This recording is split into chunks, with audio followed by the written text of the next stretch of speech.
Vážený pán minister, vážené dámy, vážení páni, ctení hostia. Želám vám krásne popoludnie.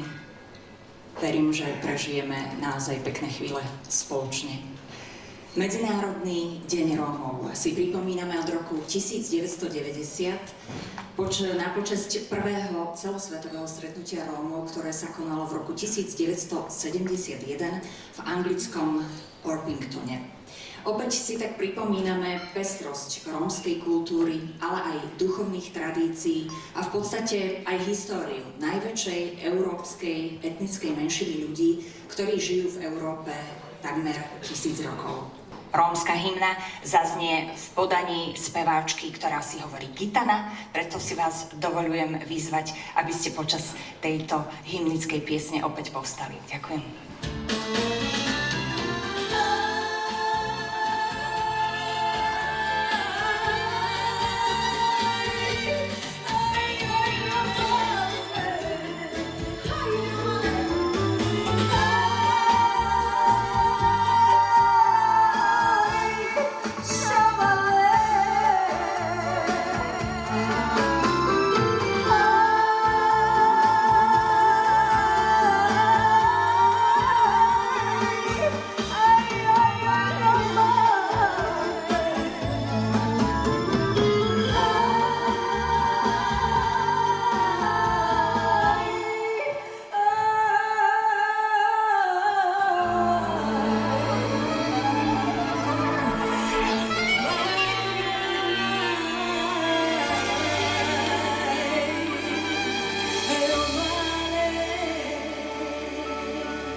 Ďakujeme veľmi pekne a teraz mi už, milé dámy, milí páni, ctení hostia, dovolte, aby som o príhovor poprosila splnomocnenca vlády pre rómske komunity pána Alexandra Daška.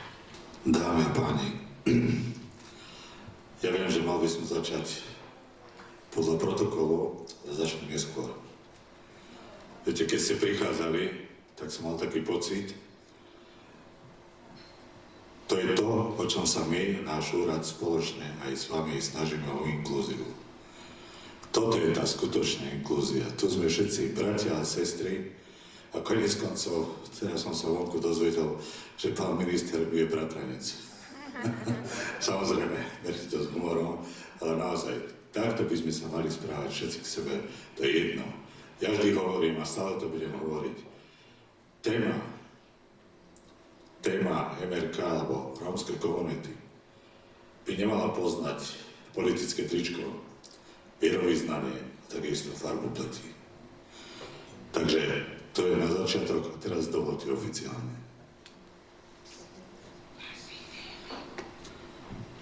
Vážený pán minister, vážení páni veľvyslanci, vážené dámy, vážení páni, drahí priatelia, vážení štátni tajomníci. Zo srdca vám ďakujem, že ste prijali naše pozvanie, aby sme náš veľký deň oslavili spoločne. Je pre nás cťou a potešením zároveň oslaviť už 35. výročie Medzinárodného dňa Rómov vo vašej spoločnosti a sprievode krásnej hudby, tancov, podaní našich rómskych umelcov. Naozaj, mal som možnosť prežiť vo svojom okolí množstvo nádherných zážitkov spojených s cymbalom, s huslami, s rómskym tancom, temperamentom, hudbou. A to všetko sa vo mne mixuje aj v tejto chvíli, keď ja tu môžem pred vami stáť a takto sa k vám prihovárať. Budem veľmi rád, keď nájdeme spolu cestu aj s pánom splnomocnencom, pretože všetkým Rómom, všetkým, ktorí sa chcú, nielen Rómom, ale aj Maďarom, Ukrajincom, Rusínom, všetkým národnostiam musíme byť otvorení a a musíme im dávať rovnakú príležitosť, pretože častokrát vychádzajú z podmienok, o ktorých som hovoril na začiatku, častokrát z neľudského prostredia, z neľudských podmienok a my si pred tým všetkým rozhodne nesmieme zatvárať oči. Z mojej strany ako ministra investícií, regionálneho rozvoja a informatizácie vám môžem v tejto chvíli slúbiť, že moje dvere budú vždy otvorené a keď budem môcť pomôcť, tak veľmi rád to urobím. Majte krásny deň. Želám vám menej prekážok vo vašom živote, viac príležitostí a čo vám najviac želám, tak hlavne tú podporu a podporu zo spoločnosti. U mňa ju určite vždy nájdete. Ďakujem pekne.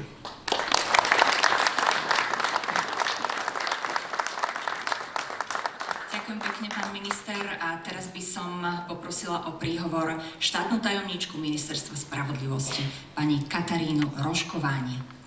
David Bachtalero Mále. Prajem krásny deň. Vážení dámy, vážené páni, pomýlila som sa hneď na začiatku, vážení páni, vážené dámy, ďakujem za pozvanie, som veľmi šťastná, že tu môžem byť.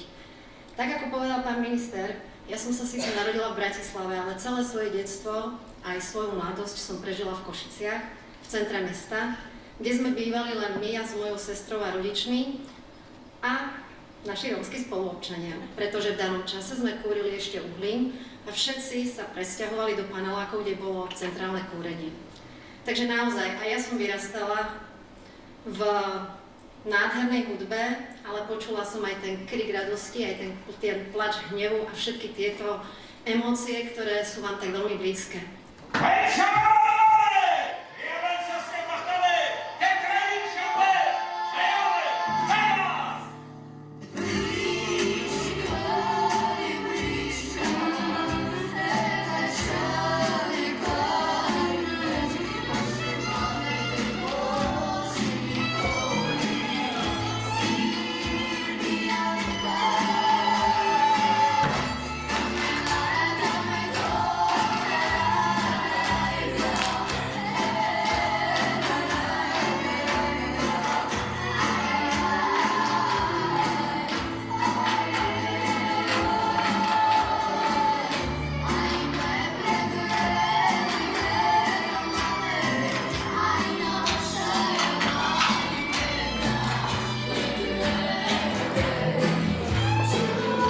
Je docentom romológie, sociálnej práce a andragogiky, ktoré 20 rokov aktívne prednášal na vysokých školách na Slovensku a v Maďarsku. Je riaditeľom inštitúcie pre romologický výskum, metodiku a praktickú aplikáciu so sídlom v Dunajskej Strede a založil a riadi múzeum Rómovia na Žitnom ostrove, etnografické múzeum. Už 19 rokov pravidelne pripravuje spomienku na rómsky holokaust v Dunajskej Strede, kde na vlastné náklady vybudoval pamätník rómskeho holokaustu v centre mesta Dunajská Streda. Maďarsky hovoriaci Róm Jozef Ravas sa svojím rozsiahlym dielom a neúnavnou angažovanosťou v oblasti romológie, vzdelávania a literatúry postavil medzi popredné rómske osobnosti Slovenska.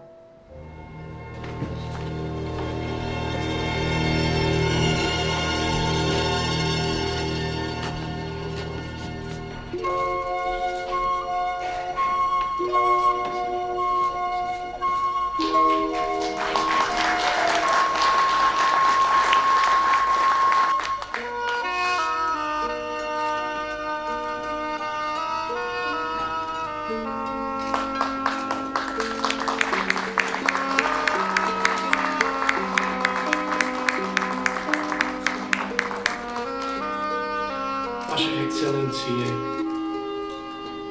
zástupcovia vlády, pán splnomocnenec vlády Slovenskej republiky pre rómske komunity, dámy a páni. Pri príležitosti Medzinárodného dňa Rómov by som aj ja rád privítal všetkých Rómov, občanov žijúcich v diaspóre celého sveta. V roku 1971 som mal 22 rokov, keď sa v Orpingtone, nedaleko Londýna, konal prvý svetový kongres Rómov. Na tomto podujatí bolo prijatá rómska vlajka a hymna, lovársky dialekt rómskeho jazyka, ktoré sa stali symbolmi rómskeho národného hnutia. Toto nadnárodné hnutia otvorilo novú éru v politickej sebaorganizácii Rómov a prispelo k uznávaniu práv rómskych menšín na medzinárodnej scéne. V roku 1991 prijala slovenská vláda zásady vládnej politiky k Rómom. Základnou tézou dokumentu bolo uznania etnickej svojbytnosti Rómov na úrovni ostatných menšín. Znovnoprávnili sa tak s ostatnými národnostnými menšinami a počas sčítania obyvateľov v roku 1991 sa mohli k tejto národnosti prihlásiť. Je pre mňa nesmiernou cťou prevziať práve v tento deň ocenenie splnomocnenca vlády Slovenskej republiky pre rómsku komunitu. Ďakujem.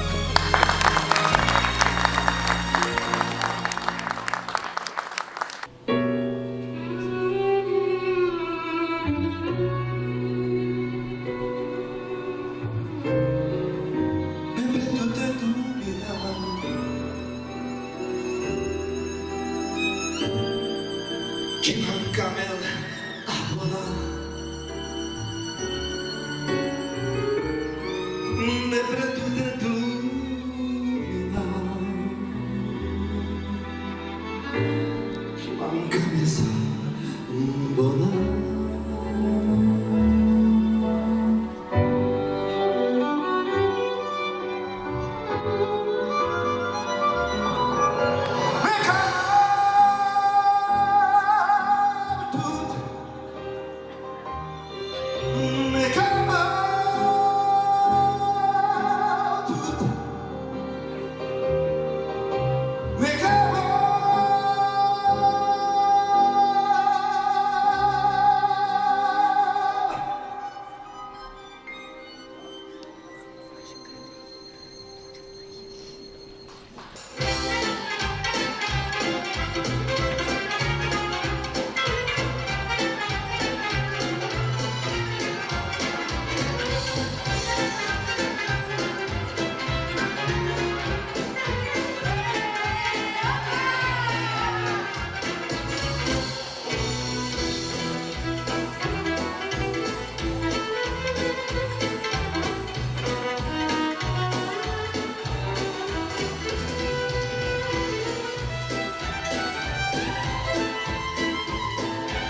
vašou účasťou naozaj